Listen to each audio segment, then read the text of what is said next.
has a lot of advanced knowledge in nutrition and healing, and he will be our speaker in 2 weeks, a program you won't want to miss. He's had effective results against all kinds of health problems.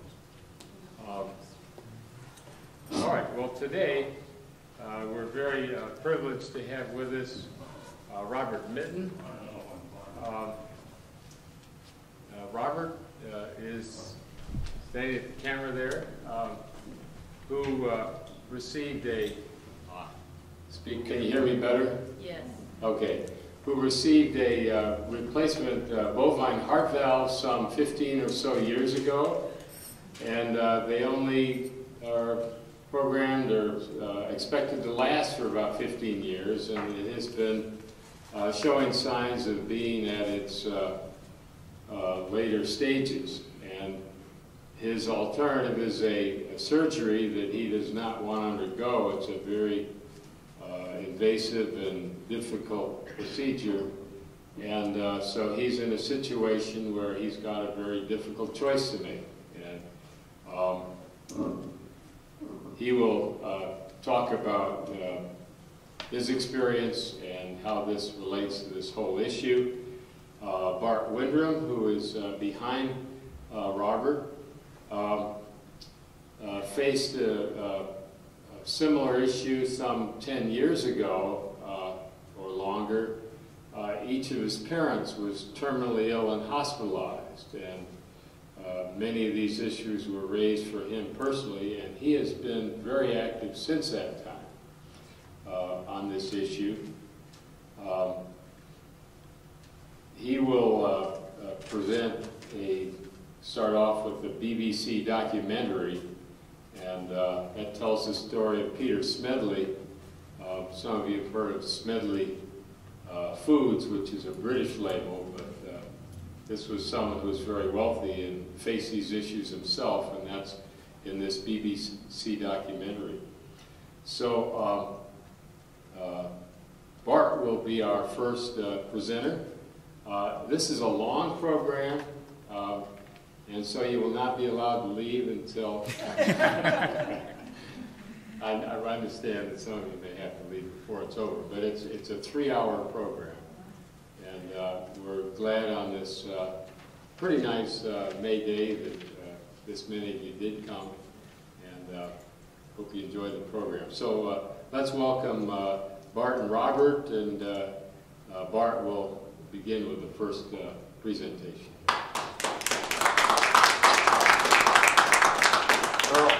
Earl, let me have the mic. Oh, the mic. Thank you. Hi, everybody. Thanks for coming out today. I don't know, actually, if we're going to go 3 hours. Yeah. I think between the film and Robert and I, we have a little shy of 2 hours, and then we'll go as long as anyone wants to pose questions to us and engage in conversation. So I'm first, the film is second, and it's about an hour, and then we'll hear from Robert and then sort of convene.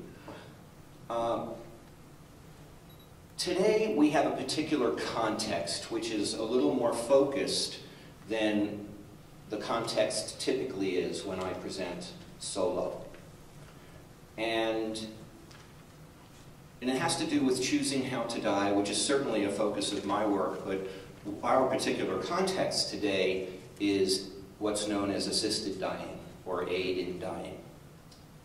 So I want to set that as a container because it's sort of the overriding aspect of our presentation today. What I'm going to offer goes beyond that. And my part of the program is actually what I would call right now our future choices, right? Peter Smedley made what I call a historic choice because it happened several years ago. Robert is faced with making an imminent choice. I have no choice to make right now, personally. And unless anyone here is dying, you don't have a choice to make right now either. But we do have future choices to make. And here in Colorado right now, aid in dying does not exist. It is not legal. So the focus of my presentation has to do with how we can best make choices in the future, how we can be prepared to make those choices, okay? And Earl, I'm going to need you at the keyboard, remember? Okay. Earl's the commander today, because our remote control doesn't work from up here to advance the screens. Aha.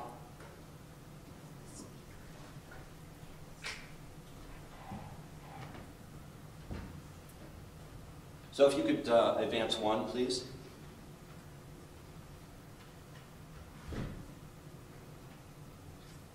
Thank you. So this is what I call my work today, and it's evolved over a decade, overcoming the 7 deadly obstacles to dying in peace. And I distinguish between deadly obstacles and non-deadly obstacles by how serious the consequences of falling prey or succumbing to an obstacle are. And we'll go into these throughout the next half hour or so. These are my folks, Morton and Ruth Greenberg. Mom made it to 81, Dad made it to 84. And for most of their lives, medicine worked really, really well. And I want to underscore that. We were harmed a bit, some medical harm. I experienced some harm as a son, as a proxy, as a survivor. But all in all, we did not experience the kind of medical harm that turns some people who do experience very, very anti-medicine. I am not. I'm anti-systems that don't work well. I'm anti-systems that are opaque and not transparent. But my folks did great, and I did great because they did great. For instance, in 1965, just a few miles from here out in Aurora, my dad had his first of 2 heart attacks. And he was taken to one of the hospitals along 225 when it was first built, right? Anyone remember when 225 didn't exist? And I watched him get paddled out there. He seized, and they had to put the electrical paddles on him. They resuscitated him, in other words, with life support technology that at that time was pretty new. 1965. If it had been around 5 years, maybe that was a lot. Okay? And then he lived another 19 years. Those were great decades. So I cite that as an example. Earl?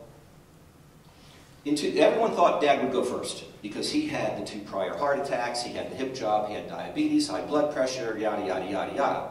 But what happened was one day in January 2004, Mom suffered sudden respiratory collapse. She was waiting for a procedure as an outpatient, no big deal, it was a test. And we were not with her. In fact, my sister Judy and I were out here. My folks had long since retired from Denver down to South Florida, and she had sudden respiratory collapse, and it was so immediate and so complete that she was intubated and put in the ICU, lickety-split. And there, the scene played out. She was comatose. The days became weeks. If you've had anyone here had experience with a loved one or a friend with a serious hospitalization, perhaps ICU, those days are really long days. In hindsight, we were blessed. It's very short, 2.5 weeks. 3 weeks is the national average for terminal hospitalizations, by the way. This has been studied. But it's a kind of short time. It doesn't feel short when you're living it. But what happened was we embarked upon a treatment plan to try to save her. It was so unexpected. And that treatment required some medicines and whatnot to try to bring her blood oxygen levels up. And it unfolded over, we lost the first week to not know, nobody knew what was going on, least of all us. And then the second week, we embarked upon this treatment plan. And at the end of the week, the idea was to see if her blood oxygen responded, maybe she would be viable, maybe they could pull the tube, that's called extubating, right? And see if she could breathe on her own. Well, she couldn't. But what happened during those 3 weeks was absolutely awful from start to finish in ways large and small. And I don't have the time to describe it right now, so what I'm giving you is a sort of general backstory as to why I, a layperson, have become schooled and studied and have something, I believe, unique to offer everyone here today. Okay? Girl? 15 months later, my dad self-admitted for pacemaker eligibility testing. Remember, he had 2 prior heart attacks. His heart muscle was actually 2/3 dead. He was down at sea level and he wanted to come back here. It was 15 months. He had had a grieving period for losing his wife of 60 years.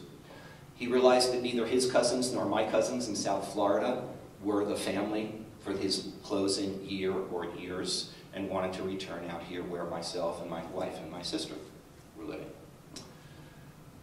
And at that time, 2005, pacemakers were fast-tracked. If you had a heart problem, if you had an oxygen problem, why not throw a pacemaker in? Which is not inconsequential, by the way. So he self-admitted for pacemaker eligibility testing. He was using a walker, he was using a scooter, but he was out every single day. He was also having to manage 2 5-hour sessions with diuretics, which, you know, and you can imagine if you can only get to the bathroom in your own townhome with a walker, you know, he had a lot of medical management to do. So what happened was, it was a nuclear test. You couldn't put a man like that on a treadmill, and he did not fare well under that test. He crashed medically, we call it. So we got the call, my sister and I had to fly back down to Florida. He's in a bed in a unit. And what happened was he contracted urinary tract MRSA, the hospital superbug. It's a hospital-caused bug. Today, Medicare will not pay the hospital to fix it. It's become what's known as a never event. But back then, it was more and more coming into the public awareness that MRSA was a problem. And essentially, he died from it. His death cert reads heart attack, but his death was precipitated by MRSA. That was another 2.5-week hospitalization. And here's how I characterize these experiences. They were characterized by absence. We were newbies. We were dying newbies at the time. I mean, my grandparents had died, but I wasn't around. You know, I was aware of it, but I wasn't around. I was a teenager. So, of course, during Mom's demise, Dad was her proxy, and my sister and I were just the adult children. During Dad's demise, my sister and I were co-proxies. We were both medical, we were both proxies under Dad's medical durable power of attorney. And so we didn't know much of anything. We were learning as we went, even the second time around. We thought we learned a few things during Mom's hospitalization, but we were wrong, we discovered during Dad's. Our experience of these hospitalizations, these 6 weeks, were characterized by the absence of all these things: communication, disclosure, forecasting, guidance, monitoring, interest, and compassion. And all in all, it was a careless environment. I don't mean to say by that the providers were wanton in their treatment. They were very careful in their treatment, but in terms of how they proceeded with the demise of people in a family, it was completely careless. And I referred to these, as I began thinking about these experiences, as a crucible, right? That's a place of severe test or trial where the heat's up and there's no escape. Every day, day in and day out, from 5 in the morning till 11 at night, you can't escape these circumstances. And the pressure mounted as things, you know, got worse and worse and worse. And I made a couple of vows at the time, and as I pondered. Can you go back, please, Earl? Thank you. I made a couple of vows. I said, first of all, never again in my family, in my lifetime. I don't want to experience anything like that. And who's left? There's me and my wife and my sister and my daughter. Right, small family. Okay, Earl. I vowed to get to the bottom of all the failures. My own failures, I certainly had them. My family's failures, and medicine's failures. And I posed then, and continue to pose today, these 3 questions. Right? Why do we fail? I had to figure that out. If I didn't want to fail again, I really had to drill into this and figure out what went wrong. And that led me to ask another question. Who owns our dying? Because my folks certainly didn't own their own. I should say that we were a small, cohesive, intelligent, advanced planned family. We had the dining room conversations. My folks had a complete suite of advanced directives and legal documents, and none of it mattered in terms of experiencing their demises. Right? Everyone says, I want to die in peace. My parents' demises were not peaceful by any stretch of the imagination. And then, of course, the last question we want to answer today, if we can, or at least shine a little light on, what is required of me and what is required of you to really die in peace? We'll take a look at some of that. So in America, 2.5 million of us die every year. And you probably heard the statistic, 70% of us die in an institution of some sort, 20% of us die in the ICU. Well, 70% of 2.5 million is 1.75 million. But almost all of us say, I want to die in peace. And mostly by that we mean at home. I like to add with the dog licking my fingers. In Robert's case, it's the cat. Right? That's what we say we want. 1.75 million of us fail to achieve that. And then multiply the experience by however many loved ones are in the close circle. Right? In my family's case, it was 3 additional people when Mom died. It was 2 additional people when Dad died. Run the math. It's an extraordinary amount of needless pain.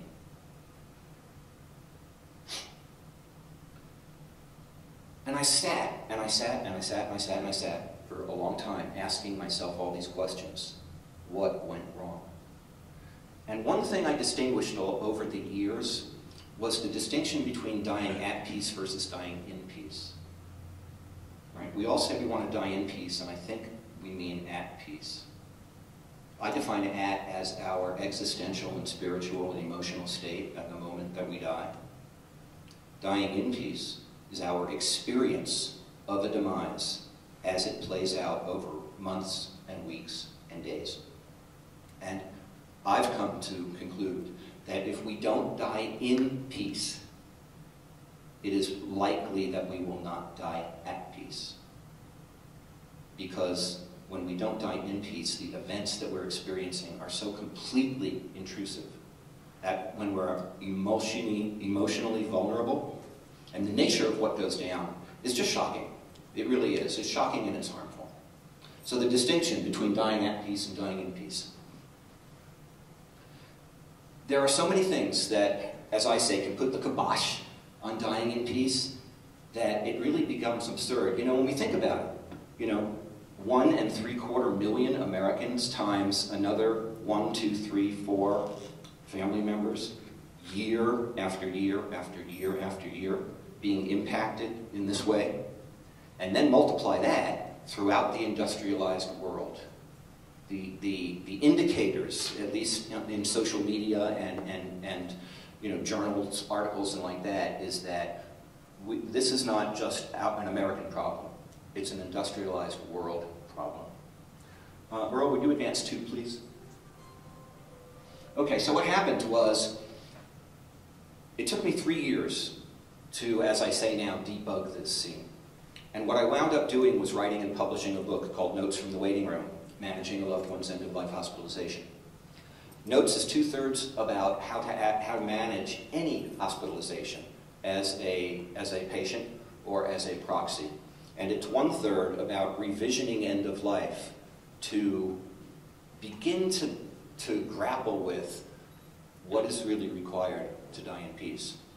And also at the same time, I wrote a book which I was going to end Notes with, and I pulled it out and made it a second book, right? How to Efficiently Settle the Family Estate.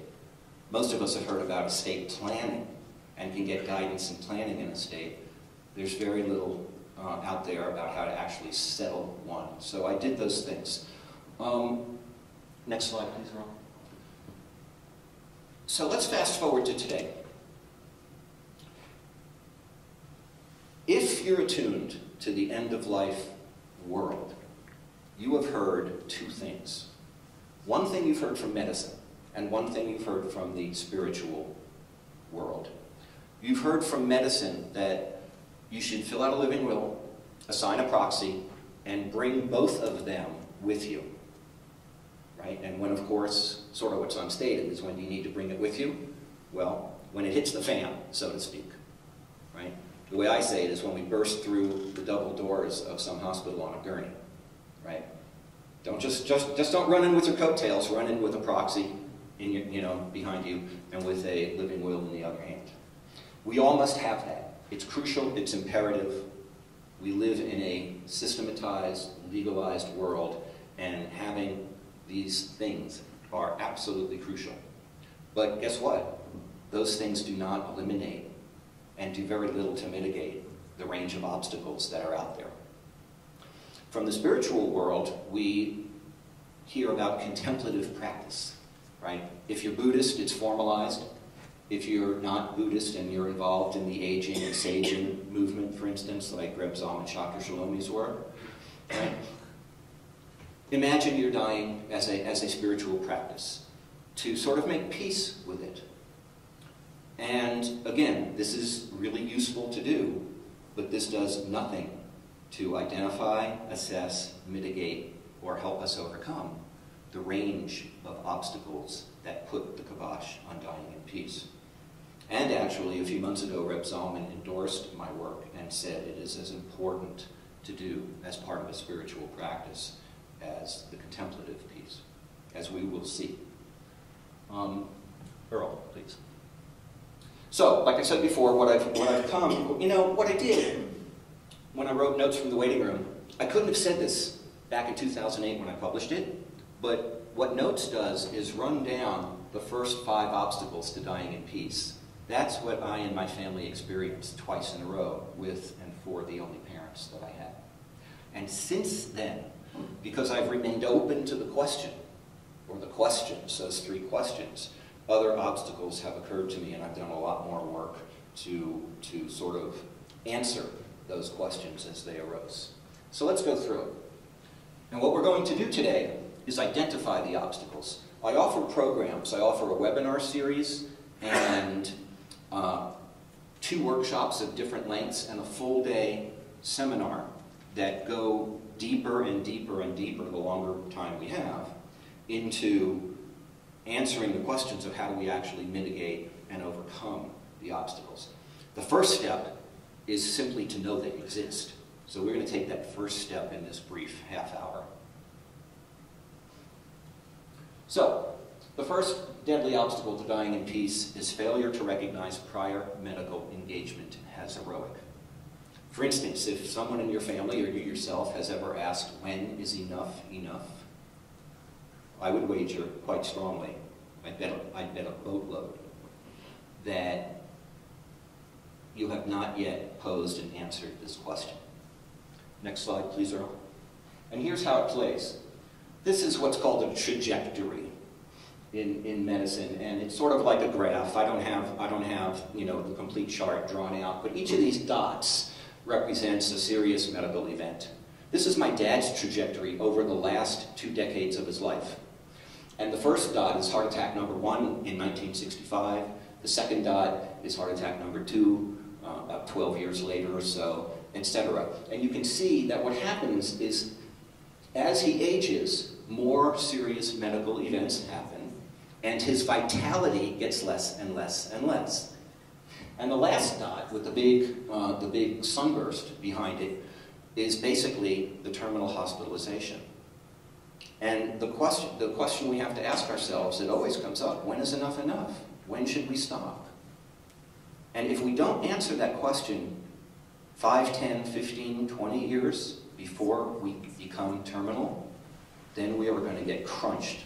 Something is going to put the kibosh on peaceful dying because we're trying to answer that question at the worst possible time, under complete existential duress, in a system that is really not there to serve us. Obstacle number 2, exposure to medical snafus. There are 2 types of snafus. One is what I call misadventure. That's doing something that in hindsight we wish we ought not have done, and medical error. This is a pacemaker. It's not really a flesh-colored, I just put a red overlay on there to make it a little easier to see. And it's there for scale. That is a real pacemaker. That's about how big they were, at least. I don't know if they're any smaller today. And back in my dad's day, a pacemaker is a life support device. It is implanted in the chest cavity. Cables go to the heart. And when the heart doesn't fire, the pacemaker does. It is basically a defibrillator planted inside you. Back in the day when my dad was considering having one, doctors wouldn't turn it off. We didn't have the right to order this life support tool turned off. And in fact, you can't be cremated if you have a pacemaker in you. You have to have an autopsy and you have to have the thing cut out.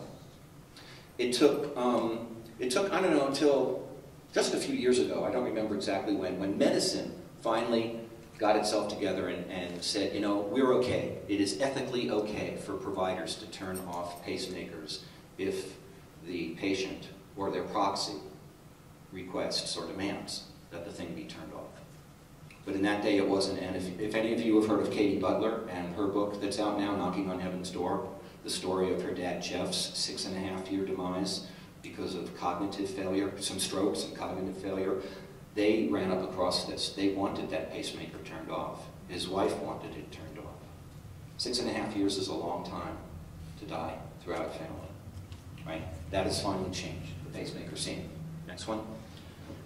The other piece is exposure to medical error, and the stats, these are government statistics, is that medical error literally is the 3rd leading cause of death in America, behind cancer, which is #1, and heart failure of one sort or another. All the other major causes of death, diabetes, pulmonary problems, etc., they are behind medical error. Now the percentages are small, but the numbers are big. It affects a lot of us, as it did affect my dad. I don't think he would have died had he not contracted MRSA. He might not have gotten very far, and we don't know if he would have actually been able to live out here.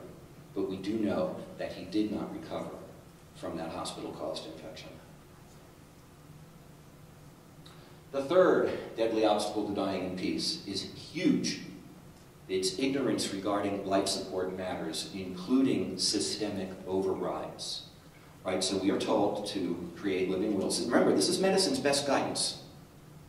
And I'm not knocking medicine for making it. What I want you to hear is that this is medicine's best guidance to us. At the end of the day, have you ever heard anything different from any provider, including hospice people, who are among our best friends? Have you ever heard anything substantially different from execute advanced directives, assign a proxy, and show up with the both of them? I have not. You're going to hear different things today. Earl? Here's the trouble with advanced directives. Our directives can be and are routinely overridden, and we won't know it until the moment that it happens. That has to do with a lack of forecasting. Forecasting is not prognosis, right? Prognosis is about, am I likely to recover or not? And how long will it take? And how good will my recovery be? Prognosis is a subset of forecasting. Forecasting is what's likely to happen a week or two down the line if we make a treatment choice now, so that we can prepare for that likelihood. Okay? And among the likelihoods are these sorts of overrides. So, where does life support happen? It happens on the street, right? Ambulance rolls up, maybe saves a life, and we're grateful for that, if we're young enough for it to work. It really does work. It happens in the operating room, right? If you go under general anesthesia, you are being sustained by life support. Essentially, surgery is basically half killing us and sustaining us with life support technology while the operation is done. And the third place it happens is post-surgery. Here's the trouble. We become personally confused despite our advanced directives. Right? Maybe it's tied in a little bit with failing to consider what constitutes heroic action. And we don't know. Should we allow this life support to begin? And if we do, how on earth can we end it? How can we pull the plug? I've had to live with this decision. I've had to make it. This whole pull the plug thing. This is how I can talk about this, because I had to really, really work to understand what the makeup of these choice points is. Right? So we have personal confusion. There's institutional policies. If you go to the University of Colorado Medical Center, not the one here, on the campus up in Boulder, the Wardenberg Clinic, and you read the placard in the lobby, you will get halfway down and you'll see that they don't honor DNRs. It's there. Your Robert's mouth is open. And when I asked the director of the clinic some years ago, this was like in 06, 07 when I was writing the book, I got real curious, so I called up the director. I said, hey, how come? And she said, well, basically because most of our clientele are kids. They don't need DNRs. So I said, because this is the way my mind works, it's the way I have to work to do what I've done, I said, what if a gray-haired lady falls over on the sidewalk outside the clinic on Broadway, some people bring her in, and she's got a DNR bracelet on. Are you going to jump her bones? I never got an answer. See, medicine, when it doesn't want to answer, they just don't answer. And we have trouble, right? Because we need answers, don't we? If we want to choose how to die, really, really, really, really, we need answers. Some we have to create ourselves. Of course, you're probably familiar with the Catholic Church's ethical and religious directives. And hopefully you're familiar with the fact that we no longer can tell if hospital A, B, or C is governed by them because it may not have saint in its name. Right? We all remember a few years ago, one of the counties southwest of us, I forget which one, they don't have too many hospitals, and they entered a governance agreement, a management agreement with the Sisters of Charity of Leavenworth, Kansas. Right? And the Catholic Church, you know, founded hospitals hundreds of years ago. They have long roots in this, so there's reasons that these directives may come into play. But that's another issue. Did you know providers can decide not to honor our directives? And this I found out with my dad's case. We needed a very simple surgery to try to drain the wrist infection, which is really what became of his MRSA infection. It lodged in his wrist, blew it up like a tennis ball. But his weakened heart required general surgery. They couldn't use any other options. And he said, that's fine. He was calling the shots still, as debilitated as he was. And Judy and I agreed, we're all ready to do it. And he had one stipulation. Guess what it was after experiencing Mom's hospitalization? No intubation. He didn't want the risk of being intubated for weeks on end. And I can tell you that it wasn't just la-di-da, Mom sitting there lying like comatose in bed. We had a lot of very shocking and harmful events that were all wrapped up in her status as an intubated patient. And the anesthesiologist said, no, we can't do that. And I thought, as a proxy, I went the distance in questioning them. But ultimately, I didn't, and that was one of my failures. I didn't have the skill. I didn't have the knowledge. And it took me 18 months later, as I was researching and writing the book, that I found out that they did not reveal everything that they could have revealed to me. Providers have a lot of prerogative, and so do institutions, about when to override our directives. Yeah, you have to look at it. And state, of course, the state has overrides too. If you call 911, they're going to come and they're going to treat and they're going to transport. And they are under legal obligations to do it. And it's a greater likelihood that they will than they won't. So all these overrides, it's a very complicated scene. I actually have a 30-some-odd page chapter in the book about it. And in the webinar and seminars, I spend more time on this topic than some of the others because it's particularly gnarly. Obstacle 4, over-reliance on advanced directives. You know, we have to have them. And the older we get, I suspect, the less difficult they are to create for ourselves. I'm 61. I have plain vanilla advanced directives. I can't begin to look with a crystal ball to when I'm 81. I really can't. So, unfortunately, if something happens to me, I run a pretty strong likelihood of ending up intubated in an ICU because I'm young enough to recover from it if that should happen. And I don't want it at all. But, you know, you can't account for every possible circumstance. But what we do is we tend to over-resolve when we make a decision, and then we tend to underperform. And psychologists have studied this, and doctors are aware of it too. You know, so the whole advanced directive scene is about the best we can do, right? Because we have to. But it's a piece of it. On a detail level, a living will is actually one of only 8 to 10 advanced directives that are potentially applicable to us. You know, a guy my age doesn't want a DNR. A guy Robert's age with his condition does. If you're 75 or 80, you probably do want a DNR, if you want to die in peace. But all the other obstacles still exist. They're arranged, so I've never heard medicine really seriously talk about the other directives that only together comprise a legal safety net under us, right? But they're out there. And yeah, we tend to overpromise and underperform. Obstacle number 5, inability to advocate medically for a loved one or oneself. Next one, Earl. This is another huge obstacle to overcome. And I would be lying if I said that I felt comfortable engaging in this role as an advocate, as a proxy, again, in the future. At some point I will have to. But I know enough now to do a better job. And you know what my first act will be?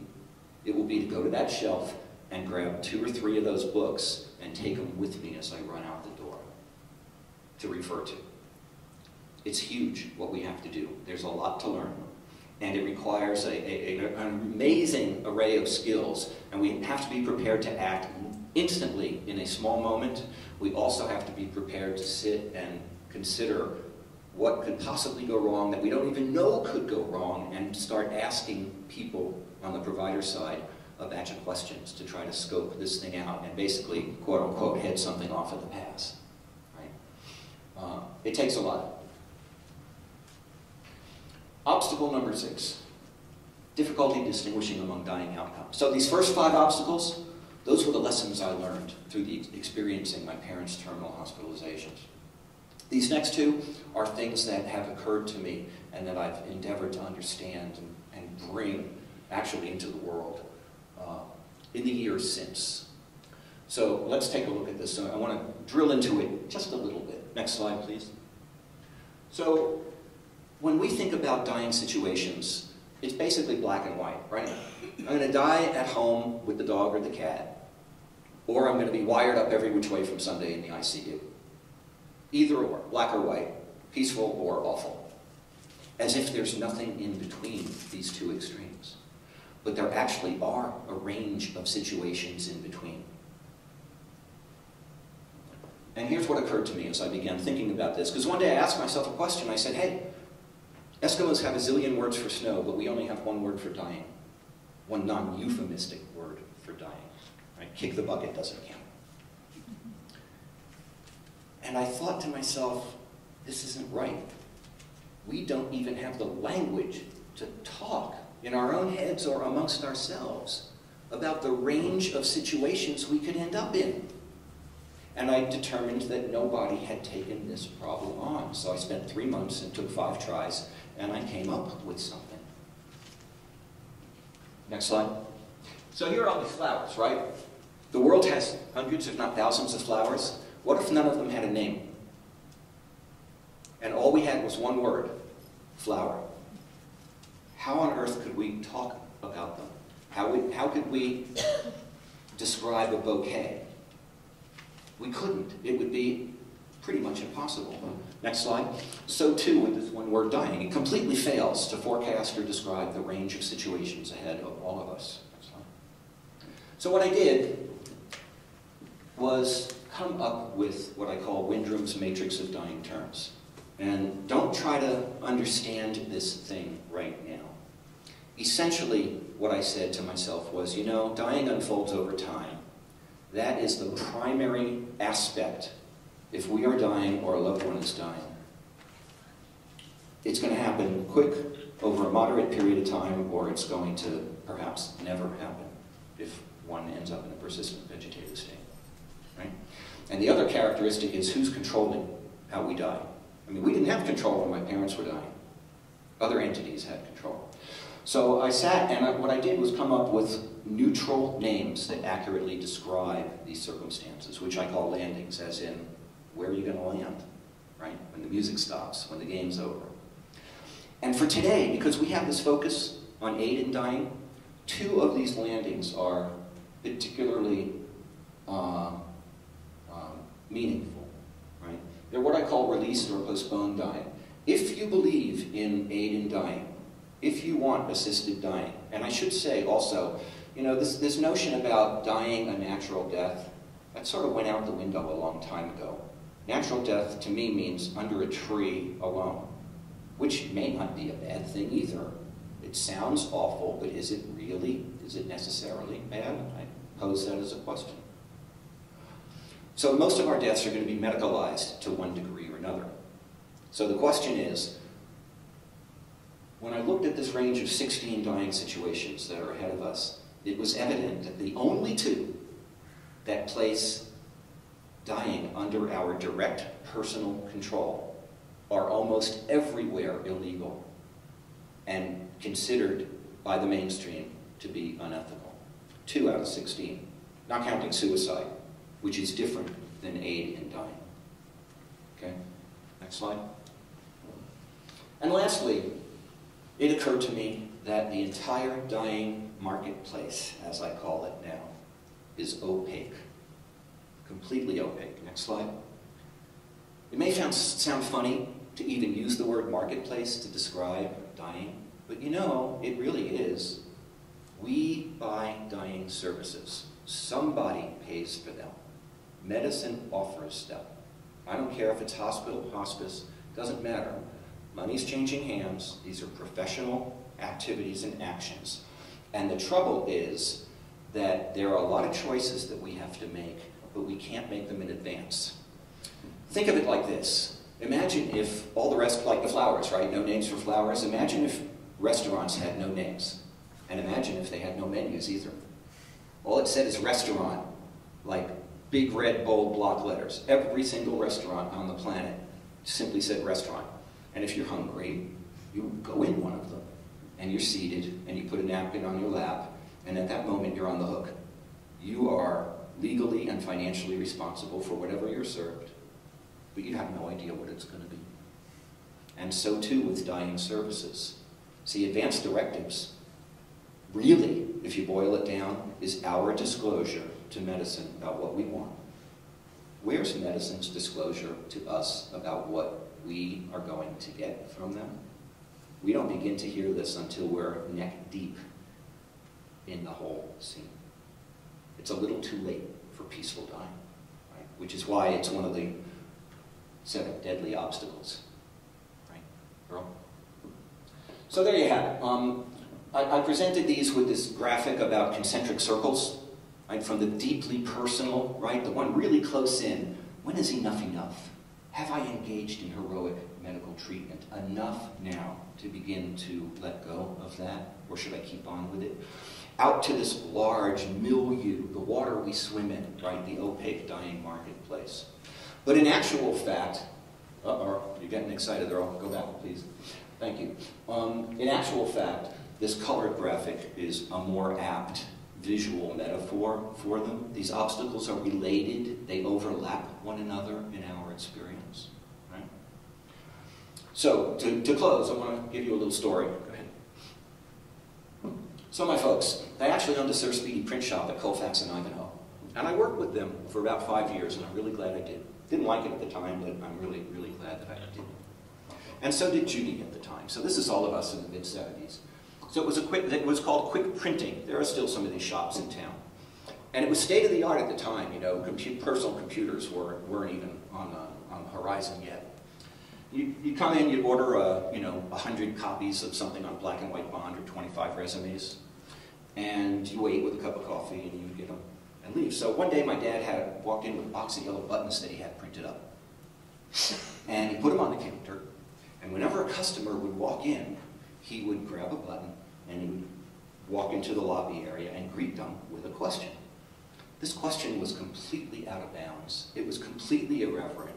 My mom let him get away with it, and when people were particularly attractive, I looked on in awe and jealousy. Next one. So you probably get the idea, thinking about questions, that I ask a lot of questions. Right? My dad asked this one irrelevant question back then. Irreverent, not irrelevant.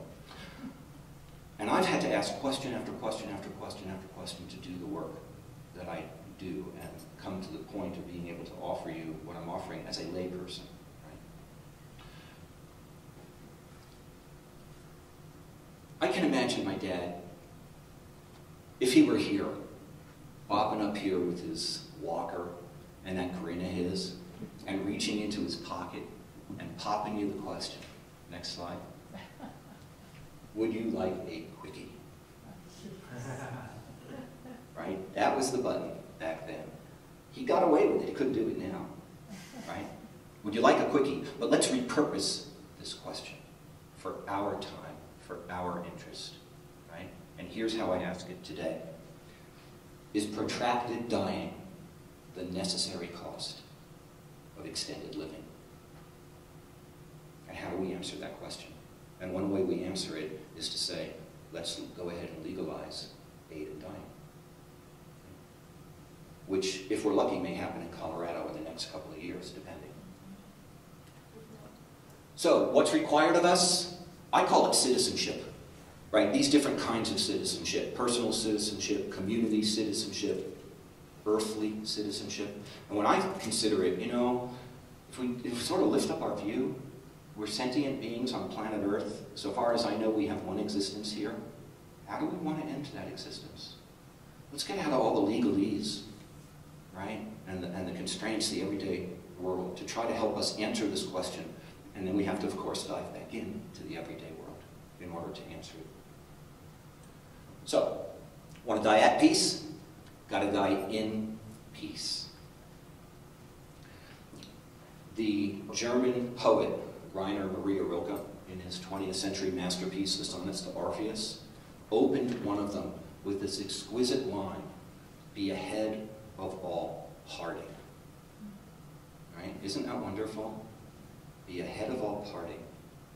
So, that's another aspect of the third question. What is required of us in order to die in peace?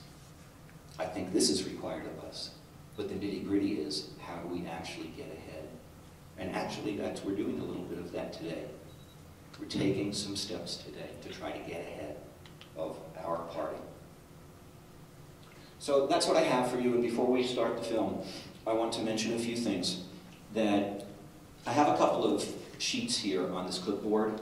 The top sheet is my email sign-up. If anyone is interested in receiving announcements for when the webinars and other events are offered, please sign up. Also, Compassion and Choices, Colorado, is getting ready to try to introduce legislation in the 2015 session. That's January. That's a little over half a year. And to create legalized aid in dying here in our state. They need many, many tens of thousands of signatures. This is not a petition in support of that directly. They need names in their database of Coloradans. They don't have enough. In order to show up at the legislature and have one or more legislators carry that sort of action, they need to show up with a batch of signatures or they're not credible. So I have some sign-up sheets for that also. If anyone is interested in the books, I have copies here that are available. And if anyone is interested, I'll just go ahead and pass these quarter sheets around. These are sheets that, and I'll pass the clipboard around too. These are sheets with which you can hit my website or email me if you're interested in more information at, in depth about overcoming the 7 deadly obstacles. And there you have it. So thank you for your attention. The film is next. It'll run about an hour. We'll probably take a little break after that. But of course, feel free to use the restrooms if you need to. And then Robert will have a short presentation, and then he and I will answer any questions. And let me also say that no question is out of bounds. There is absolutely no question that we will dodge or not answer as fully and as honestly as it is possible for us to answer about these very challenging topics.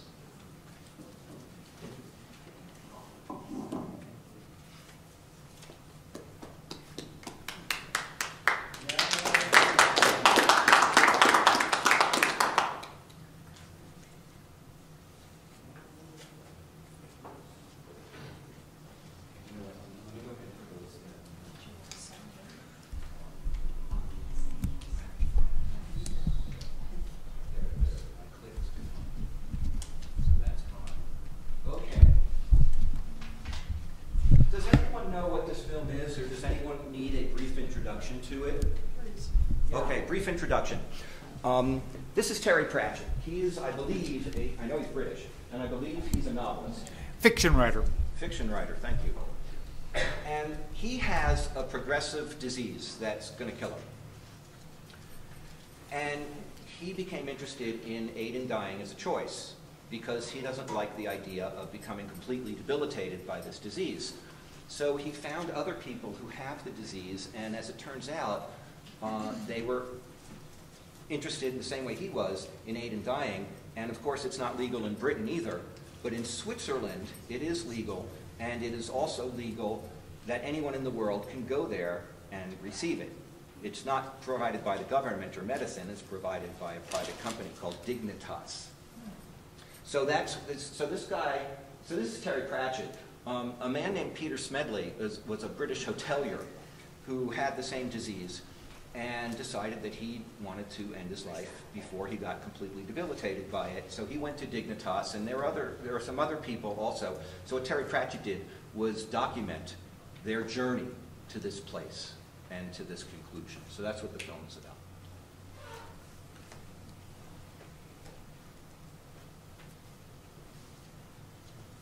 Before we go into the next part.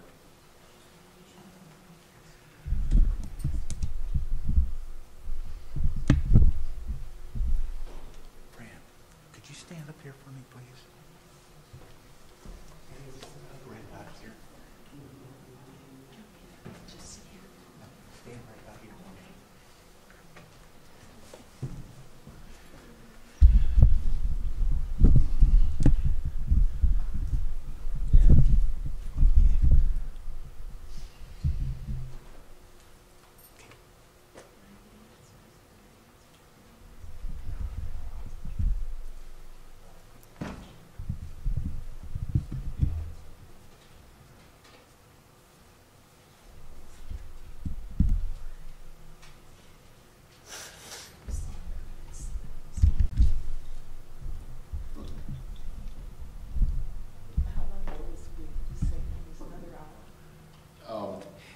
Probably about half hour, 45 minutes. Just depends how many questions there'll be after.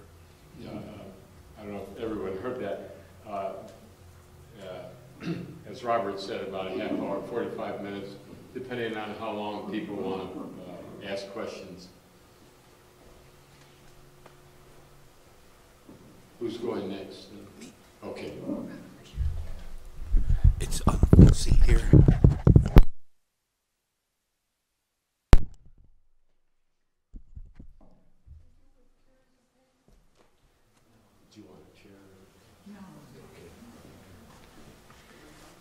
Hello, everybody. My name is Robert Mitton, and that was quite a powerful film that we just watched. Mr. Smedley was going through a situation where basically his death was imminent, and in several ways, my death is imminent too. Though he has an uncurable disease, my life could be saved with a major open heart surgery, but I have elected not to go through that situation. I do not want to go through another operation like what I went through before. When you have an aortic valve replaced, it can be quite brutal. Complications can happen, and when you have one done, you may not ever want to have it done again, and that's my choice. So that's what I'm living through at this moment right now. And let me take a little peek at my notes. I'm not like Bart. Bart is very well rehearsed at this. He's been doing this for quite some time. This is my first time in front of an actual audience. Now, the doctors have given me paperwork that says that basically I have 6 months or less to live if I do not get this operation. My heart valve is actually deteriorating because it is a bovine valve, and bovine valves last 10 to 15 years. And I'm at 14 and a half years, almost to the day right now at 14 and a half years. They've been asking or wanting me to go for this operation for the last few months, and I'm just not going to be doing it. And that's my choice, and that's a choice that everybody has. To have an operation like this or not. But after that point, there is a lot of circumstances that you don't have a choice on unless you really carefully plan for the situation.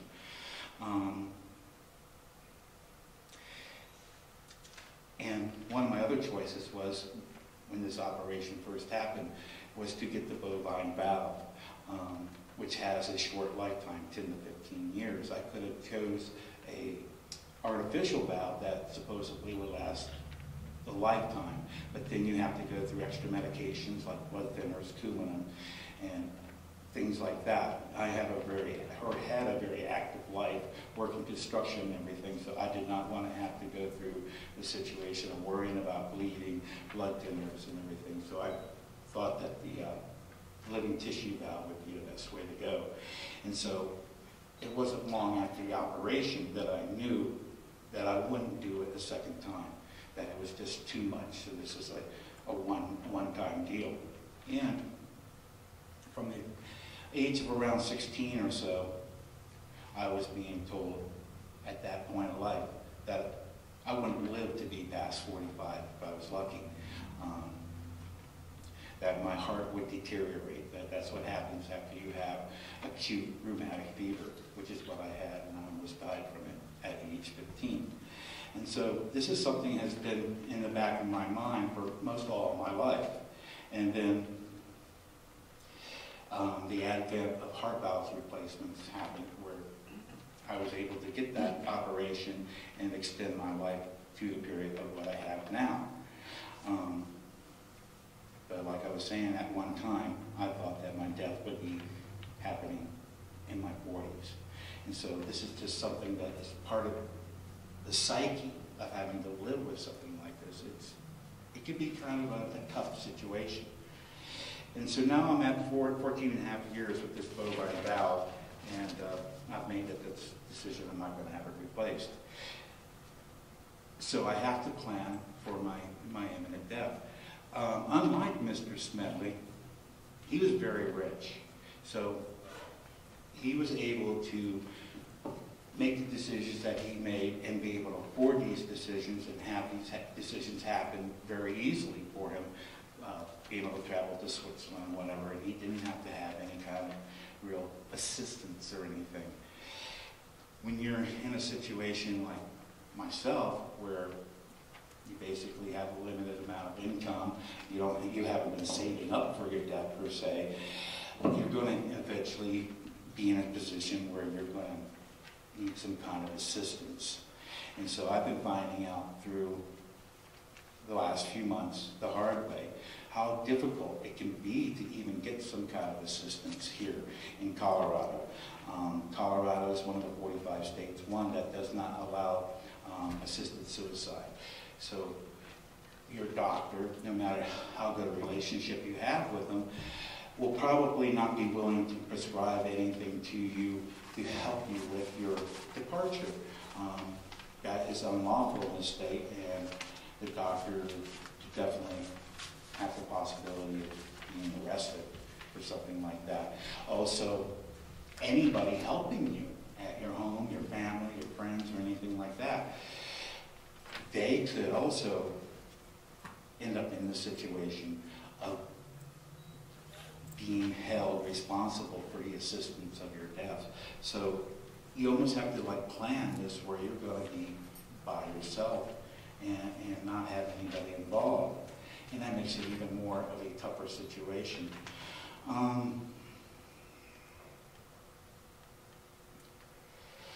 And presently, there's just nothing really in place to help a person in this situation. I have been turned down for Social Security Disability, and SSI, even though I have all the paperwork from Denver Health and my doctor stating that my death is imminent, it's going to happen within 6 months or less, more than likely, and that I'm disabled, I'm not able to work. I'm a licensed electrician, but there's no way I can go out there and do any kind of construction work or anything anymore. And I'm also a web worker, but it's gotten to the point where I'm not able to concentrate well enough to even use my software to do my web work, and I no longer have any clients. in states like Oregon and Washington, the 5 states that are legal are Oregon, Washington, Montana, Vermont, and now just recently this year, New Mexico. In those states, a doctor can prescribe to you, what they do prescribe to you is pentobarbital. And what you saw Mr. Smedley in taking was basically a liquid form of that. I think in Oregon and Washington, you get a pill form of this. And for those that are dying, the doctor gives a prescription, you take that home, and then you have that accessible for when you feel that you are ready to do it. And what they have found over the years, statistics are around 25% of the people don't even take this prescription. It's just a good ease of mind. And I have found through my own personal experience that once you do find the means of departure that you're going to use, it does give you somewhat a relief of mind that you do have this, and you have it available if you need it. You don't have to like try to find it when it's too late. But the method that is available here for me is something that I'd really rather not do. I'd much rather do like Mr. Smedley did. I'm actually kind of jealous every time I watch that episode of him just getting to take the drug, calmly taking it down, and peacefully dying. That's how I would like to go. But I'm going to have to choose another method because it's almost impossible to get this sodium pentobarbital through any means. You used to be able to travel down to Mexico and fairly readily get this from pet supplies and veterinarians, but even that has been stopped where it is very difficult. And you see just recently in the news that the states haven't even been able to execute people properly because they can't get these drugs.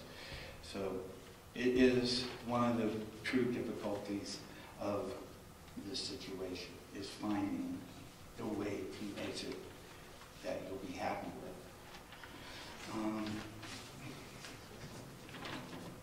A little nervous here. And so one of the important things to do is to meet with your doctor, describe exactly what you want to have done, and have the doctor cooperate with you and get all this paperwork done when you can do it. There's a new form out called the MOST form, which is the medical, oh darn, I lost my place. Medical orders for scope of treatment. This is a better form to use than just your standard PNRs. Not all states have them out yet, but Colorado is one of the states that do have this form available.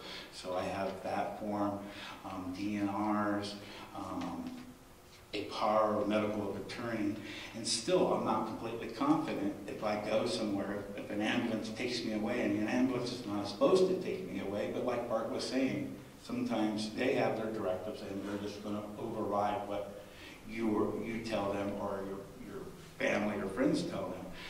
And at Denver Health, I know that my directives will be followed, but if I were to be taken in an ambulance and diverted to another hospital, right now I cannot be assured of that. And that, I think, is a very scary situation. And so, maybe mostly what I want to just say is that no matter how prepared you may think that you are, there is just so much more to it once you're in a situation like me. It can be quite the ordeal to go through. And you just have to have the patience and the intestinal fortitude to go through with it all and to remain calm and just look on the bright side of things. I don't have too much more to say about the situation other than for Bart and I to answer questions that you all might have. So we'll be Bart will come up here. And sorry for me being a little nervous. I wonder why. So, any questions?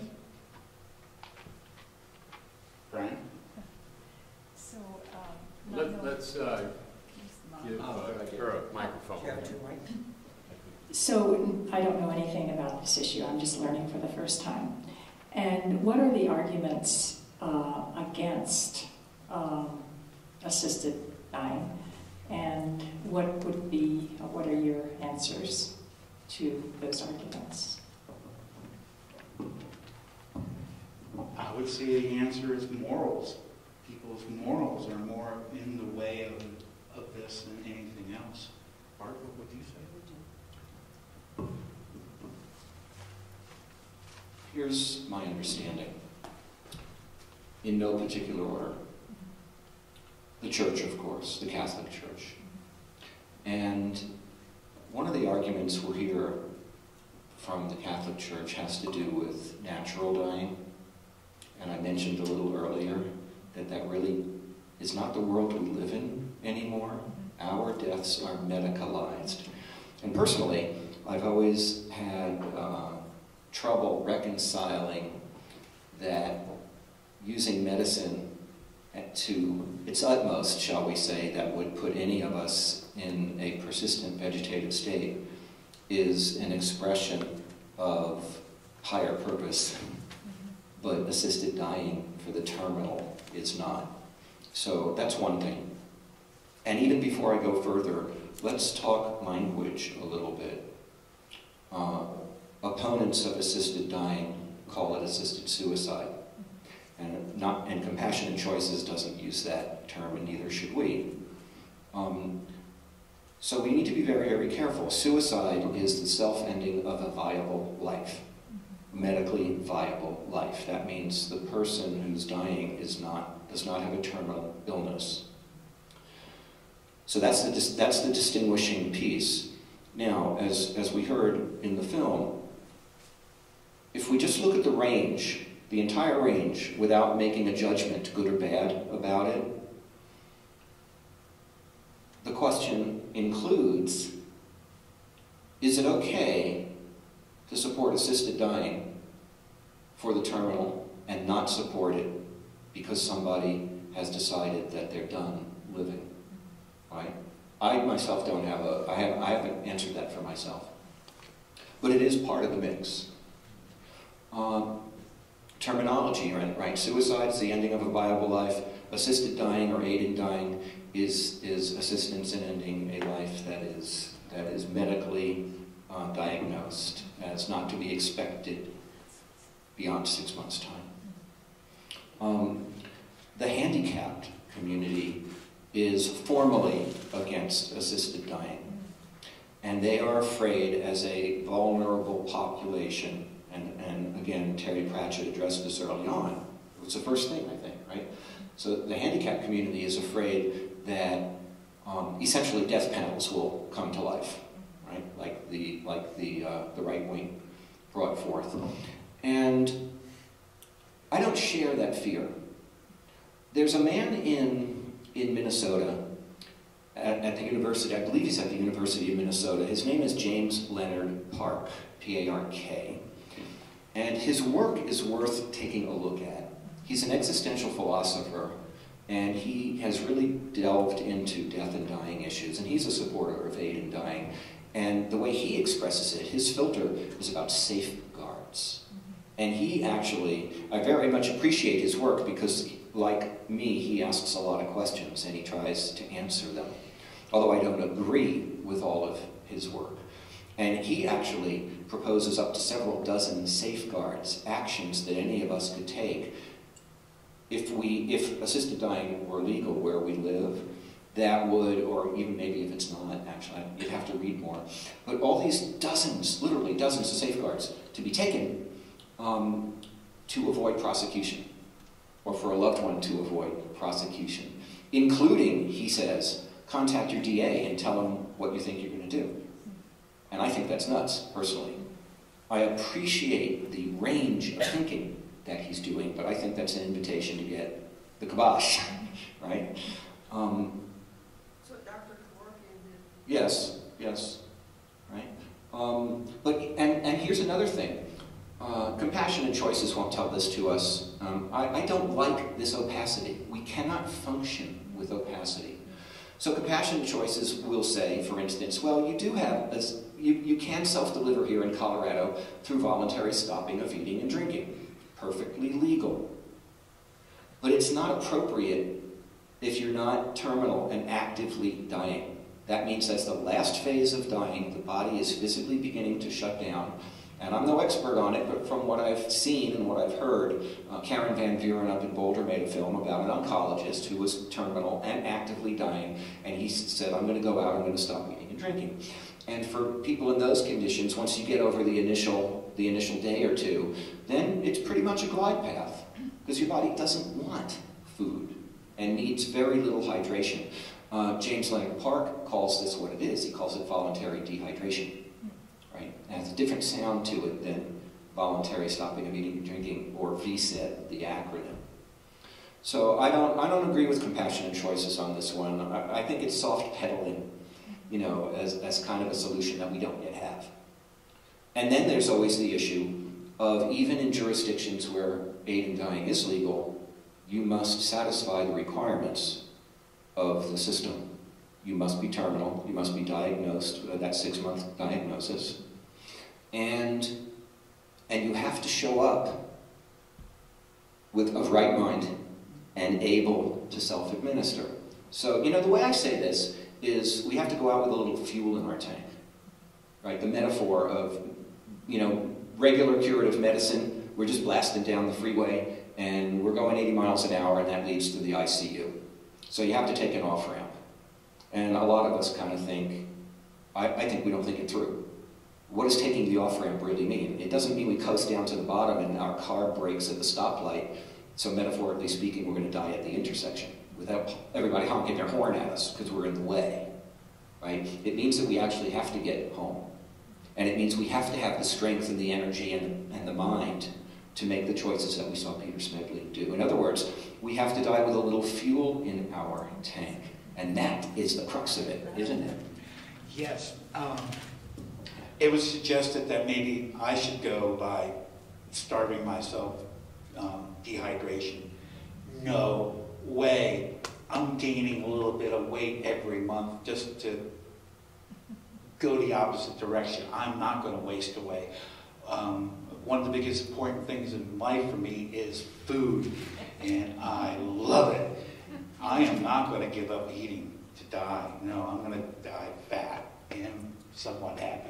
But no, I agree. That's just crazy for somebody to suggest that you should just starve yourself.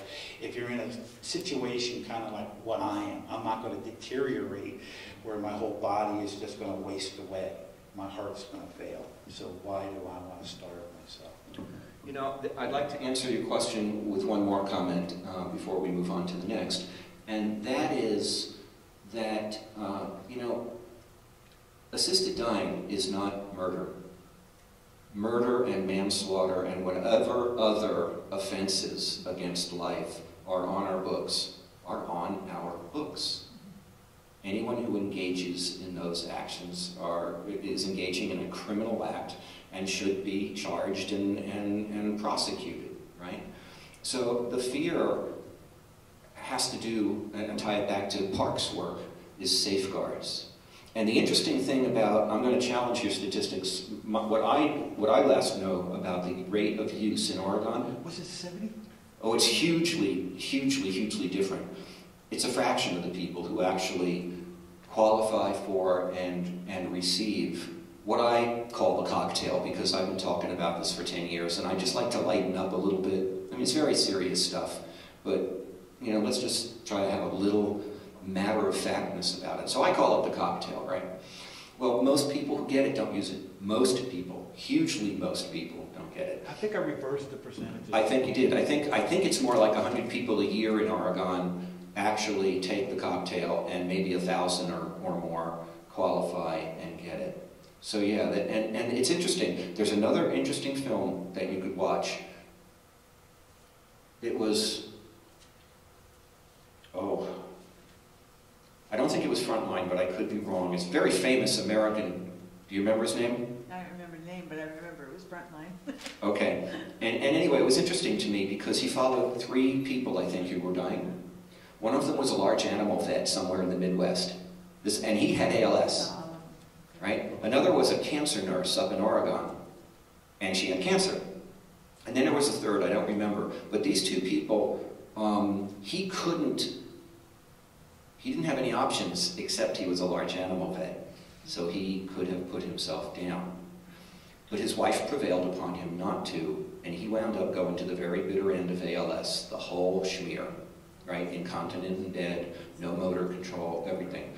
The cancer nurse wound up going to the end also. She did not self-deliver with the drug, and her daughter didn't want her to, and she sort of hung out waiting for her daughter to come and visit. So it was interesting to me. I can't make any judgment about that, but what I can make a judgment about is here's a famous Bill Moyer, right? That was the journalist. So he did this series, and he filmed it for an American audience, right? So how come Bill Moyer couldn't find any people who were qualified to self-deliver under a system where it's legal, and didn't? Well, how come the only people he put in his program bailed? I don't have an answer to that, but I certainly was aware of it. Are you saying the 1,000 people who didn't take the cocktail, what did they do? What happened to him? Yeah. I don't know, and my figure could be wrong, but the point is that only a fraction of the people who qualify and receive it use it. And it seems to me, I mean, that's another question. What happens to that stuff? I guess They just die. they die of natural causes, or they die of a traditional medicalized death. I would suppose that most of them are under hospice, but I'm conjecturing. So are they allowed to take that cocktail home then? Oh, yes. Yeah.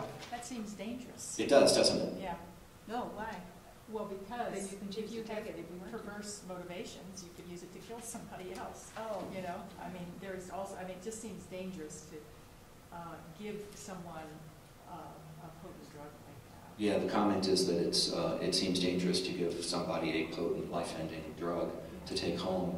That could be... Anything is life-ending, Vicodin or any of those drugs, if you take enough of it, you know. But the thing is, when you get this and you have it at your home, you have a confidence, Yeah. finally, that you won't have otherwise. And just having that confidence gives you more of an ease where maybe you can just go naturally and not have to take it. But it's just reassuring to have that there. I have the opposite experience that you had. I was 57 years old and got an infection on the mitral valve in my heart. And I was going to die if they didn't replace the valve. And they replaced it with a mechanical valve.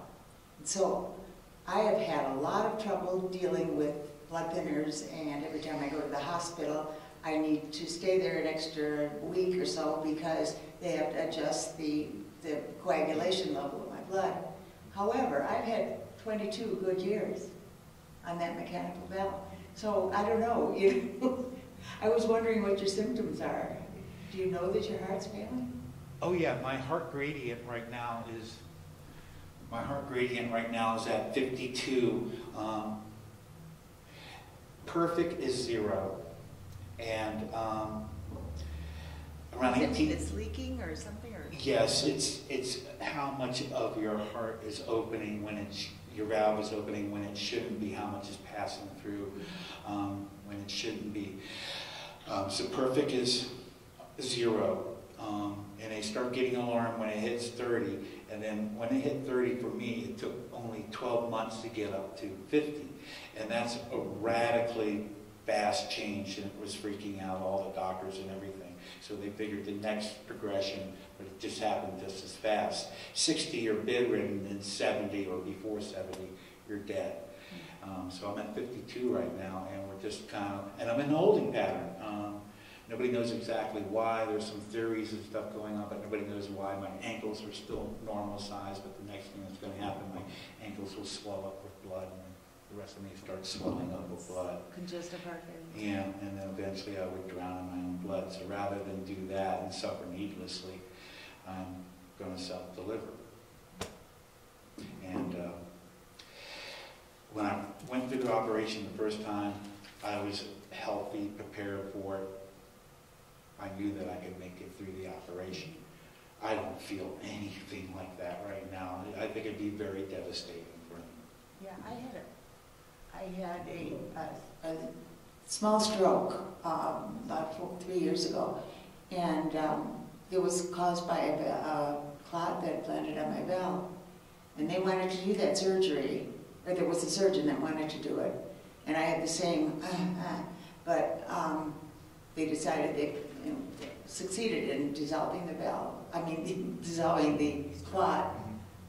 And so I've had another 3 years, and I have to strike a balance between bleeding and clotting, and so it's a problem. But I have to say, I was 57, and the doctor, on their advice, they advised me to have the mechanical valve, even though I'd have to take Coumadin the rest of my life, because the bovine or the pig valve would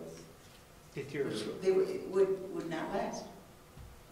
So I don't know. And I had a mini stroke within 2 weeks of the operation. The day after I was released from the hospital after the operation, it was Thanksgiving Day, and so I had to go back to the hospital via ambulance. Ambulance was diverted, was brought to Rose, and was at Rose for a day before they got me back to the university. I went through a bunch of complications. No, I did too. There's just no way I'll do it again. Do it again? No, I didn't want to do it again. Picture it. Earl? I want to point out that not only is the medical profession interfering with natural life processes at the end, but from the very beginning, the birth process, pregnancy, and dealing with illness throughout life, instead of looking at the causes and natural ways to maintain health, they're using drugs that interfere with natural processes, and so the frequency at which people are becoming disabled from all kinds of illnesses that are preventable and reversible by natural means has reached astronomical proportions. And I've spent 43 years deeply involved in the study of nutrition and alternative health. And I'm glad to say that in 2 weeks we're going to have a program that deals with that. But the incidence of people dying a natural death, like the Catholic Church talks about, used to be much, much higher. And physicians have virtually zero knowledge or training in areas of nutrition and alternative health care. With relatively limited exceptions today, they're becoming slightly more aware of it. But that's part of this underlying problem where drug companies and physicians who have no training in anything except drugs and surgery, and not that some of that isn't brilliant and life-saving, but it's ignoring solutions that really should be intimate part of healthcare from birth or conception right through life. Absolutely. They're trained to keep you alive, and it's a disgrace to them if you want to die. They can't handle that for the most part. They're beginning to be trained a little bit better in that. It hasn't been that way to this point. Plus, the pharmaceutical companies pushing them, and they just don't realize what they're prescribing either. There's a lot of money behind all that. Yeah, but that's true. Probably the majority. There've got to be some out there, I think, that are honest enough to, that's not their reason. They just don't know. They don't have time to read everything. They don't have time to do all that, so they fall for it and get sucked up into it too. But the not eating and drinking, I've seen the stories that if you should happen to be in a nursing home and choose to do that, there have been people evicted from the nursing home because they will not tolerate that under their roof. In 2005, when it became apparent that my dad's hospitalization was beyond gravely serious and was in fact potentially and likely terminal, And you know, the first thing he said was, I want to go home. So I called the brand new assisted living facility that he had only moved in a month before. It was a continuum of care, which means that you start out in assisted living and then you get a little worse and finally you go to a nursing facility on the same campus. And although the policy had since changed, at that time, they wouldn't allow him back. They wouldn't allow him to die in his assisted living apartment. I want to touch on a few things that might be of value to everyone here. Because basically, the tenor of these last several comments have to do with alternatives to mainstream medicine, whether it's the medicine itself or the system, the values of the system that propel the delivery of the treatments that are proposed. And there's a couple of things. 3 things, and I'm going to try to remember these 3 things. The first is that over the course of the decade that I've been tuned into this and active in it, I've attended a fair amount of end-of-life panels. They usually happen of an evening. I've been in Denver and Boulder. DU had a series a long time ago. Hospices put them on. And what they are is, sometimes it happens in an afternoon. It's usually a couple-hour gathering where an educated, self-selecting public, just like we're self-selecting today, people who are interested in end-of-life matters come to learn, listen and learn. And who is up there to talk to us? It is always professionals. It is never an informed layperson on the panel. And I am not the only informed layperson around that's available. I don't think there are too many here in Denver, Colorado, but there are, and especially across the country. So you'll have doctors, be they allopathic doctors or hospice docs, again, amongst our best friends, and chaplains, and social workers, and maybe insurance people, and all like that. And the trouble is that these folks, I've listened carefully to what they've said, and I've come away over the decade, I'm actually a bit alarmed now, because for me, their guidance equates to a false sense of security. Right? They don't tell us enough. And there is enough to be said. All right? We touched on a little bit of it today. They can't, like any of us, I'm not blaming them. So I have to make assessments, right? I have to think critically in order to pose and try to answer the questions that I raised.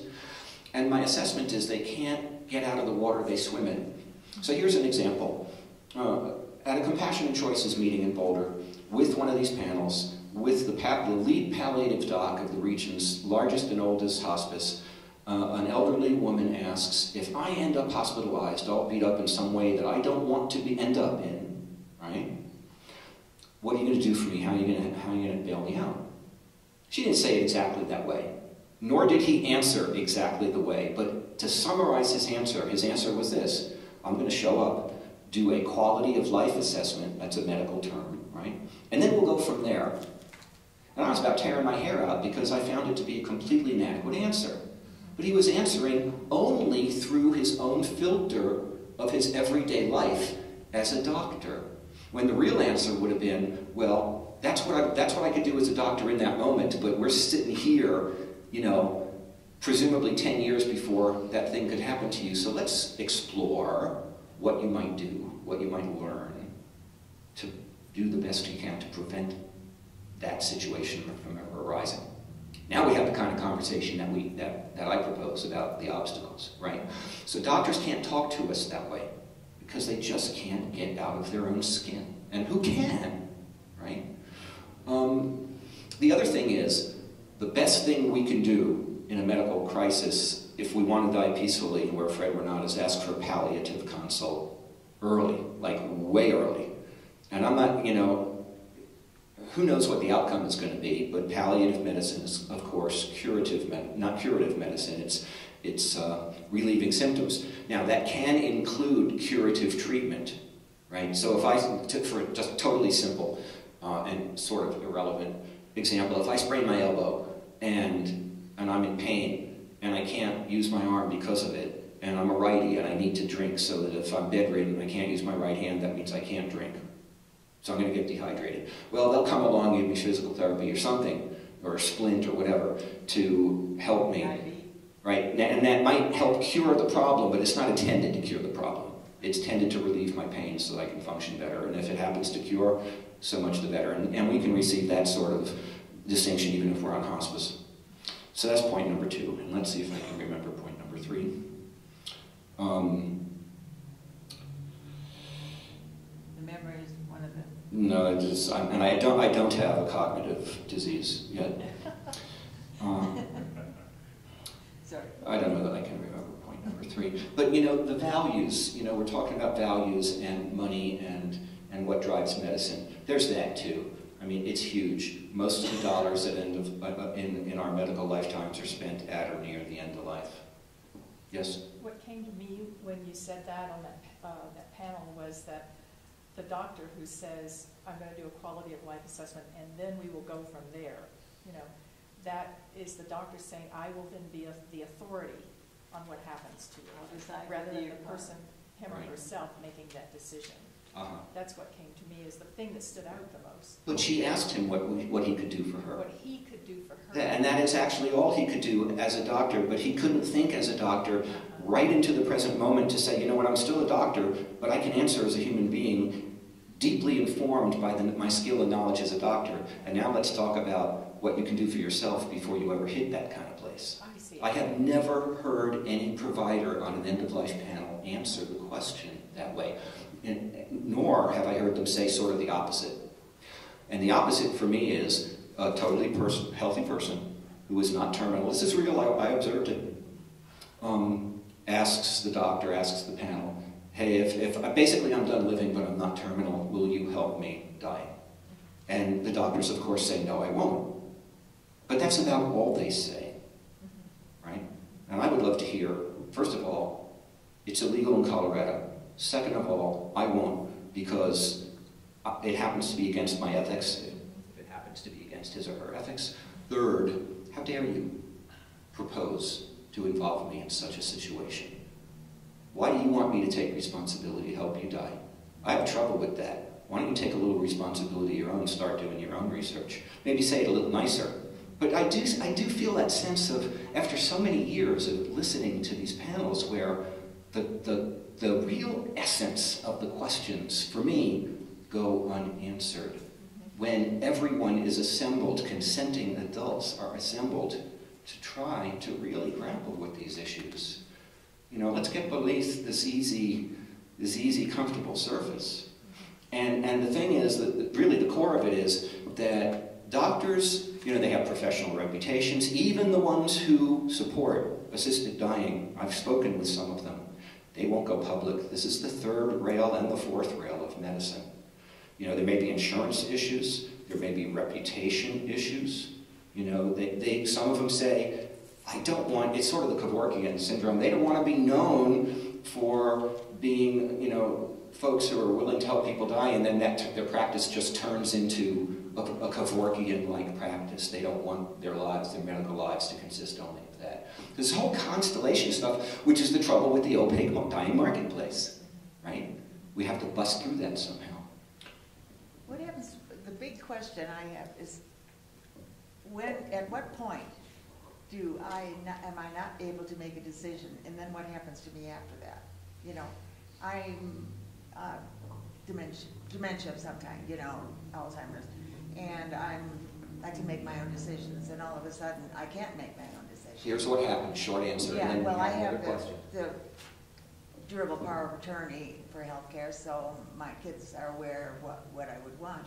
But at what point are you, you know, Well, that's decide that? You know, that's you the core of it. decide to go before you hit that point, and With a little how do fuel you left know in when your you're tank. hitting that point? Right, and you have to be where it's legal. So,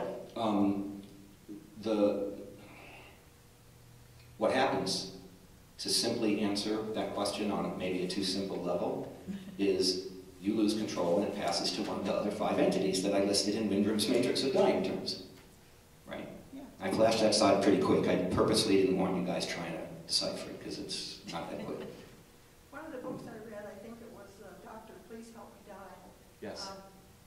Said somewhere in there that either most or all doctors are not in the room when the patient dies. They make sure that they're somewhere else. They leave the machines and everything to a nurse or an intern or whatever. And then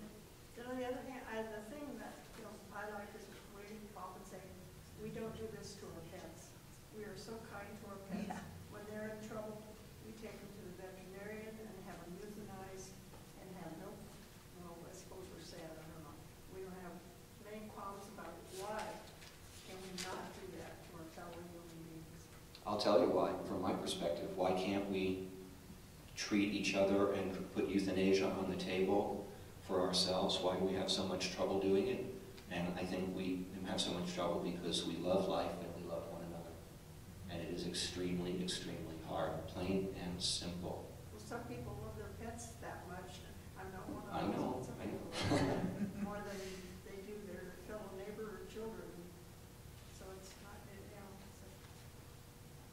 I think one of my fears, not knowing anything about this, but the fear that's kind of underlying is that, and it doesn't seem to be a legitimate fear according to what you're saying, is that if we start doing this, then more and more our society will start getting the attitude of, why don't those old people just go and kill themselves, or why don't those handicapped people just go, why are they being a burden? We're paying taxes, you know, to support them, and why are they a burden on the rest of us? I'm afraid it'll get more to that, not quite euthanasia, but it's kind of like, Yeah, that is not euthanasia. they don't deserve to live. Right. And I don't see that, because if you have a terminal illness, you know, within 6 months, that's the only way you could do it, then that seems like quite a good safeguard against, I mean, people already have that attitude, especially if they're very conservative. I know, because it's in my family.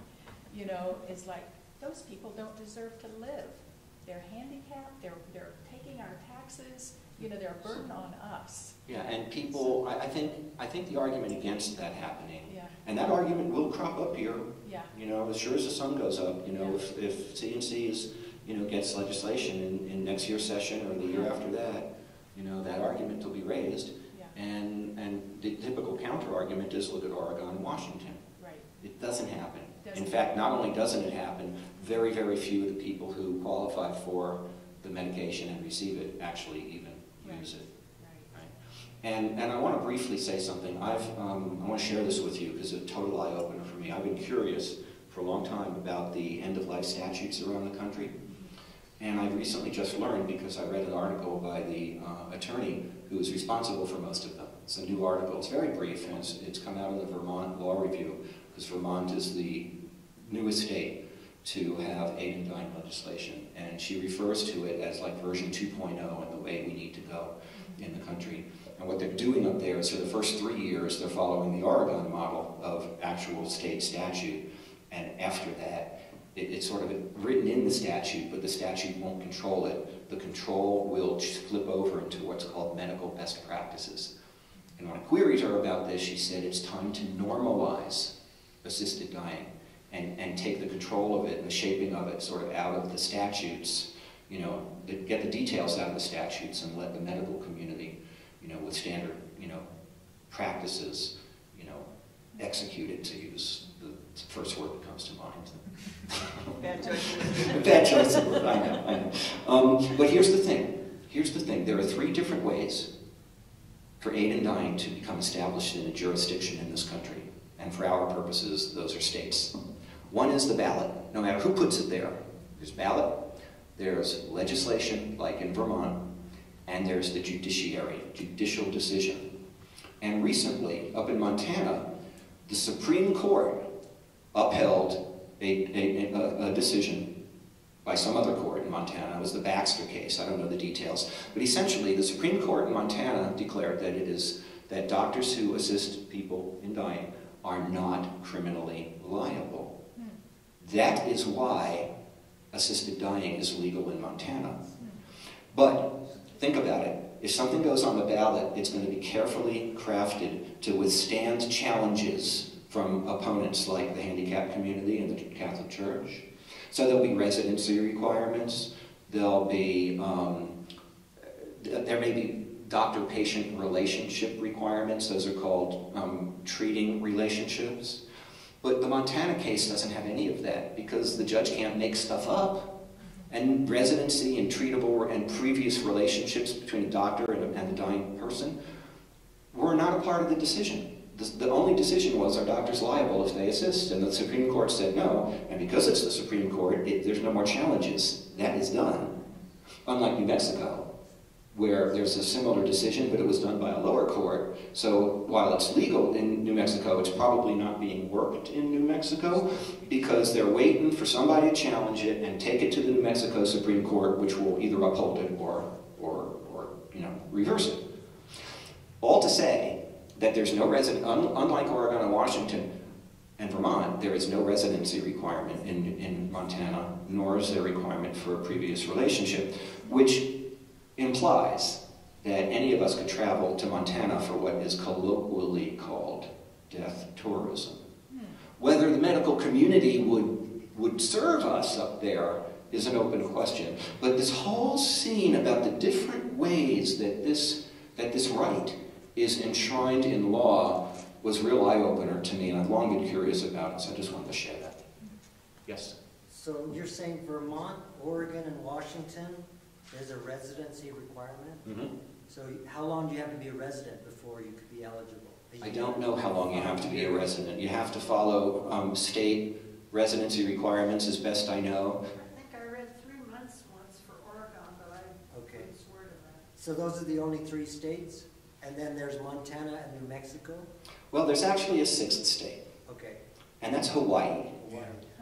And Hawaii is a unique place because it has a history. You know, it's out there in the ocean, and it's a more multicultural state, I guess. I really don't know the social history, but as Catherine Tucker wrote in her article, and she used this word, a constellation of statutes over a long period of time in Hawaii, and the social milieu has evolved so that even though it's not enshrined in state law, as a matter of course, assisted dying is practiced in Hawaii. And that was an eye-opener too. I had no idea. Yes? I have a suggestion. Don't call 911. They are Absolutely. never, absolutely You just called somebody. You have It wasn't to 911. You called somebody. resuscitate the person. That's what the statute said.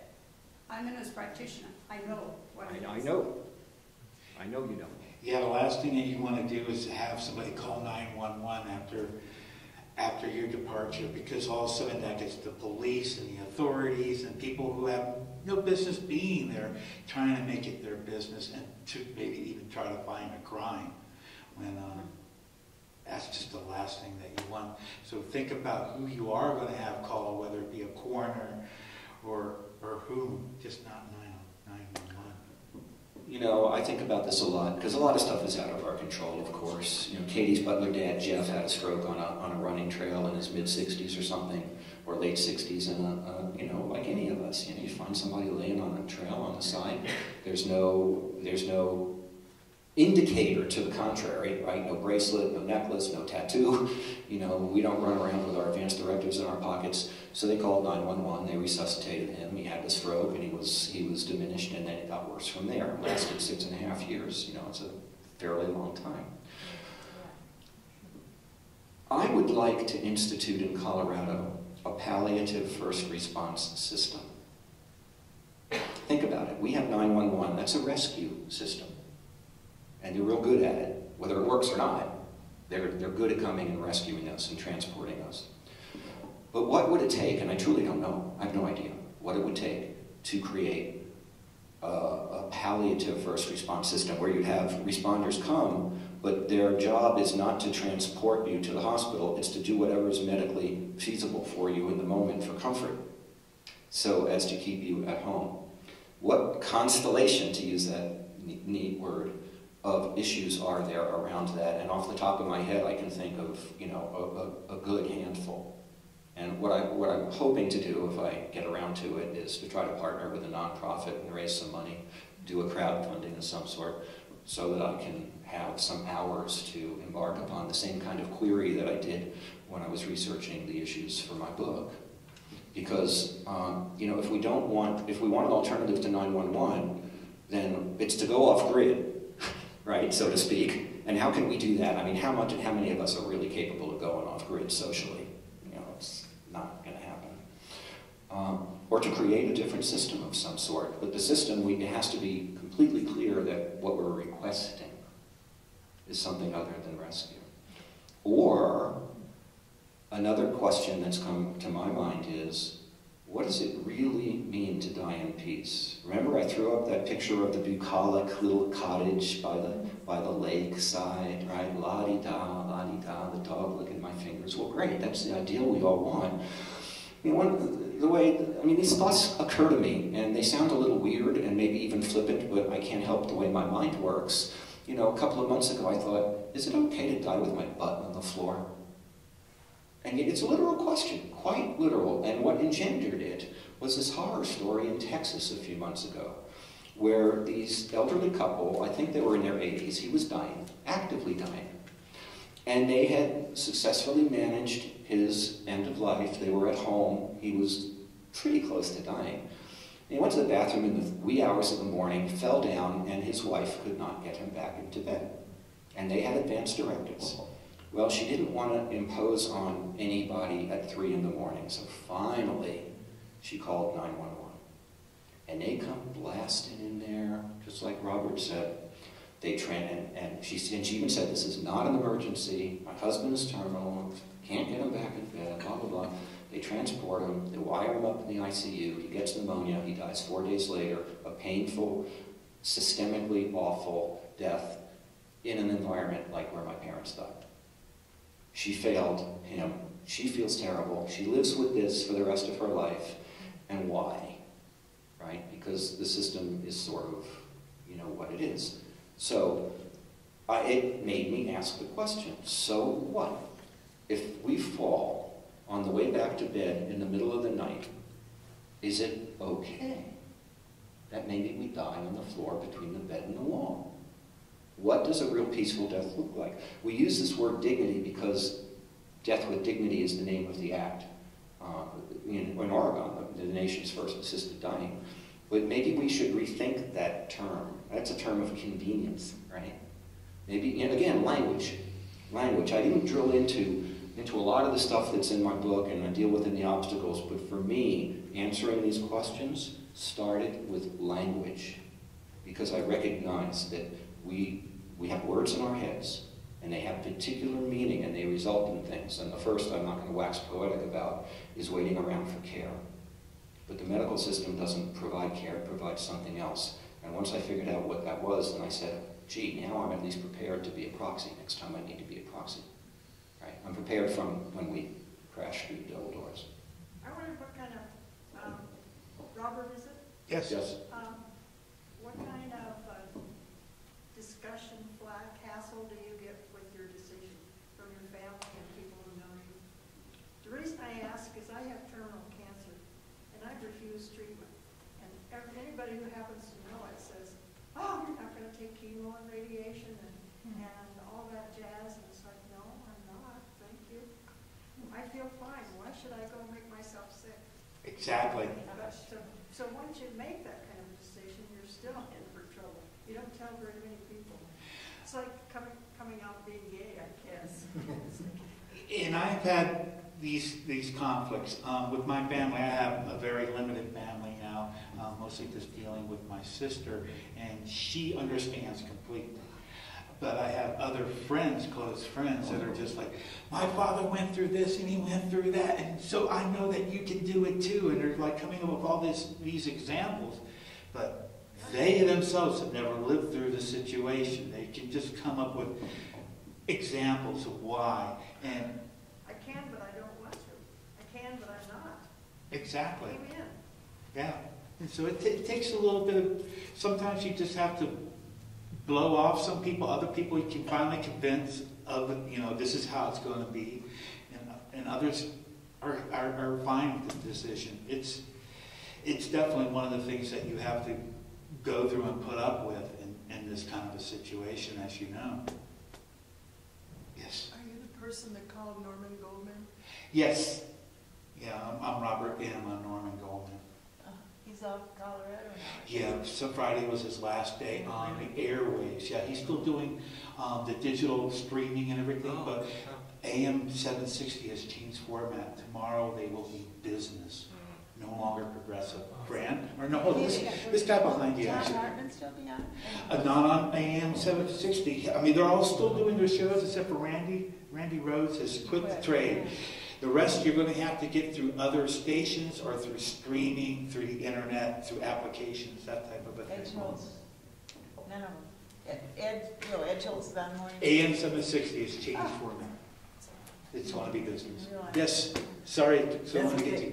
I want to thank Robert and Bart so much for your courage to bring this important issue to our awareness and for all the work that you're both doing.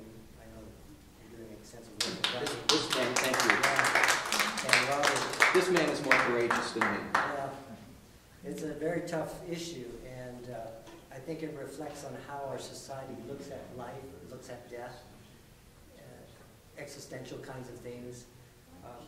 I have a good friend that her sister was weary with life, and she killed herself with a gun in Alaska. I have another friend whose young 10-year-old son was dying from an illness, and he didn't survive, and he was so distraught, he saved up the morphine that his son had been prescribed, and he took it and killed himself. I have another friend that who's suffering from MS, and her health is deteriorating. Now she's barely can get around. Before she was a dancer. Wow. So I've seen some of that, and I also took care of another friend's mother who was dying from pancreatic cancer, doing hospice work in her home, and she had a heart patient. So I was there at the moment when she took her last breath. Wow. So it was very sacred. And I'm looking at some of the issues that you guys have brought up in the film, and I noticed in the film, it's a brilliant film, and I love to watch that again. But what struck me was Peter Smedley. Like, he had so much wealth, right? And I don't know if he may have done this, but it didn't come out in the film, but I wonder if he had the opportunity to use his wealth for the benefit of humanity before deciding that he had enough suffering himself. So I'm wondering if he could have used his position and his wealth to help certain causes so that his life would be more than just himself, and just taking care of himself is not suffering, wanting to suffer more. So there's that came out of the film for me. And the other thing is I've been doing some studying recently about a spiritual relative of mine in the Vietnamese community who struggled in the war of Vietnam, 1960s and 1970s, where the country was being bombarded on a daily basis, millions of people dying. And she took a very extreme act in order to, because we're talking about the right to die in peace. So, Earl, I'm sorry. So we're talking about the right to die in peace. So this woman, and there were many men and young women that did this. They gave their life as a compassionate act for the right to live in peace. And this was Vietnam. So she self-immolated. And you've heard of that. And that's been going on in Tibet now. Over 100 people, monks and nuns, and ordinary lay people in Tibet are doing this. So they're seeing it as a statement to further the right to live in peace, but they're giving themselves, they're giving their body, sacrificing out of compassion. It's not an act of despair. So it brings in all kinds of these other elements that I think in our society we don't look at. Right. We just see our own life, and if we're suffering, what can we do to alleviate the pain? That's why we're so hooked on pharmaceuticals, our society, right? So this is not a judgment against anybody. It's just